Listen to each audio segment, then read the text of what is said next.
The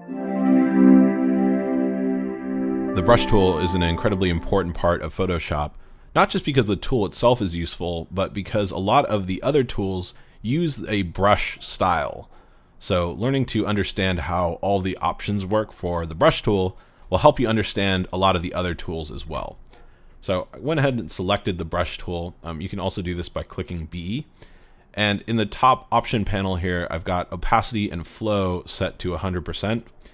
And if I click this little arrow next to this thing that says 96, this is going to give me options that are going to affect the tip of the brush. So right now I have a brush size set at 96 pixels and the hardness is set to 30%. I'm actually going to take the hardness to 100% for now. And the size I can change to whatever I want. So I'm going to select 60 pixels. I can also do this by using the open and close bracket keys. So when I do that, I get a bigger or larger brush. And if at any time you can't actually see the area of your brush with a circle, it might be because you have caps lock turned on. So caps lock, when I press that key, toggles between seeing the edge of the brush and not seeing that. So I usually like to see the edge of the brush. So if you're getting a crosshair, just hit caps lock and you should be able to see that edge. Okay, so I have sort of a reddish tone selected here with my fill color. And if I paint with the brush, it basically does exactly what you'd expect. When I click and drag, it creates a shape that is based on the freehand path that I drew with my mouse. Okay, so if I create another one, I can draw wherever I want. Okay, so I'm going to go ahead and undo both of those. And now let's go ahead and turn our hardness down to 20%. Okay, so now instead of 100% hardness, I'm going to be working with a softer brush. And when I click and drag, the tool is going to work in the same way. But the edge of the shape is going to have a feather on it. And that's what hardness is all about. It allows you to work with a nice feathered soft brush, which is useful in a lot of cases. Okay, so once again, I'm going to undo that stuff. And now let's play around with opacity and flow. Okay, so these are pretty similar concepts, but they actually work in a different way. So I'm going to turn opacity down to 30%. And if I start to paint now, you can see that I'm getting a much lighter color. And that's because I'm painting with the same red tone, but it's set to 30% opacity. So this is a little bit transparent and the white background is coming through to the color and making it more of a pink. Okay, and if I paint a second instance, you can see that no matter how much I paint over the same area, it's still going to stay at that pink. So opacity basically caps the total transparency at a certain level.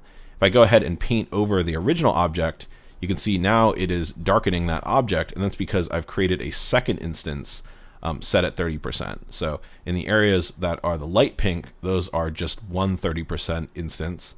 And then in this darker area, I have 30% opacity and then another 30% opacity on top. So if I draw a third shape, you can see that it's going to darken it a little bit more. But for each instance, I can't darken the actual area any more than 30%. Okay. So let me go ahead and undo that. And let's turn opacity back up to 100%. And this time we'll work with flow. I'm actually going to choose something really low for flow. I'm going to keep it at 2%. Okay, so when I brush, you can see it kind of feels like opacity. But now instead of, with opacity where when I went over the same area, it didn't do anything. Now when I go over the same area, it's going to make it darker. Okay, so this is how flow works. It's a little bit more natural because it is pretty similar to how a real media works. Like if you're working with something like a marker, if you go back over the same area, it's going to get darker with that marker.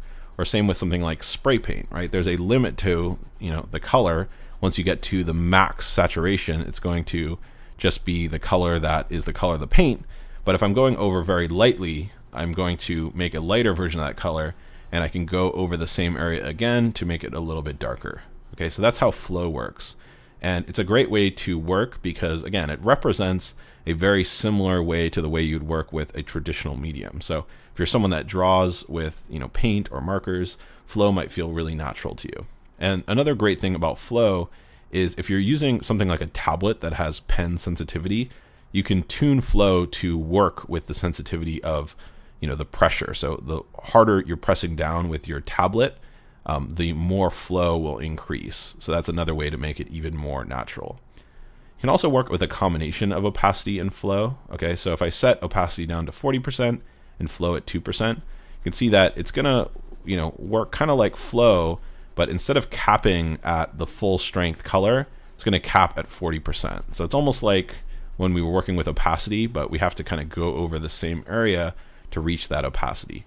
And then once again, if I release and then create a second instance, I can draw over and, put more opacity on top of the original layer, which is going to make it a little bit darker.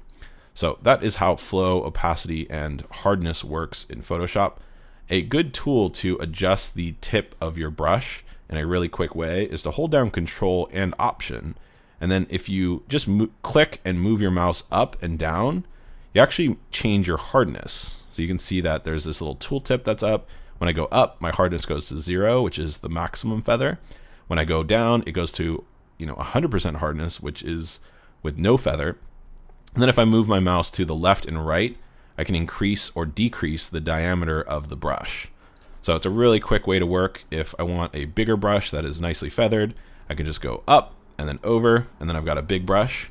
And if I want to go to a hard brush and I want to make it smaller, I can select a really hard brush and I'm in business. So that's a really quick shortcut to get the exact brush tip that you want.